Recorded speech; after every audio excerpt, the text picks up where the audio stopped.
I'm at the MITCHLEY yard and we're going to hear a little bit more about her runners for Monday. The yard starts in race 1 with Sierra Sky, and she'll be making her local and poly debut.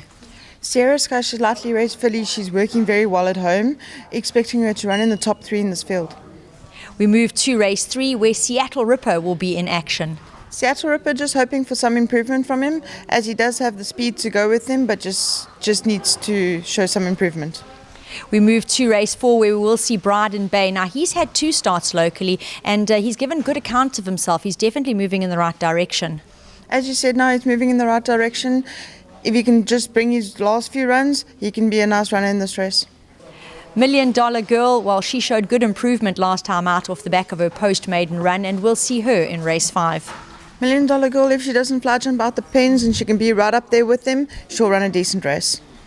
We move to race 6 where we will see Maldano, who's never far back, and Union Rose having his post-maiden run, but he was a comfortable maiden winner, and this is the right field to bump, having your first run out the maidens. Nothing to say, he can't earn again.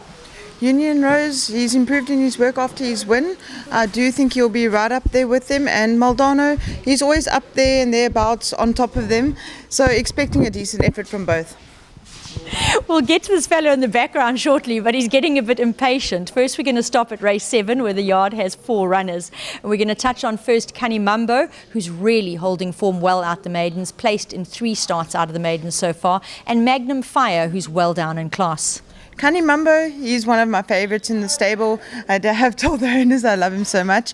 He's always up there and thereabouts. I really do think he's one of the ones to beat in the race because he has the form, and Magnum Fire has dropped in class and expecting a decent effort from him, as he hasn't really done anything much on the poly. They'll be joined by the 2 fillies, Josie Mo and Millennium Dancer. Now they may be taking on male opposition, but if Josie Mo repeats her penultimate, she'll definitely be a runner, and Millennium Dancer has run 2 good races out the maidens so far.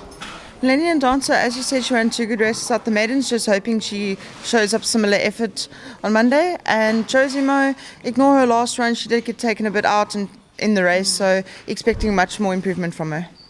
And finally, the yard will get to Global Reef, who's been trying very hard to be noticed. He'll step out in race 8, and he's making his local and poly debut of Highveld form. Global Reef, he's put up some really good work since he's relocated from Joburg, and I do think he's the one to beat in the race. There you have it. Heed the words from Kelly Mitchley. The yard does look to have some very optimistic runners.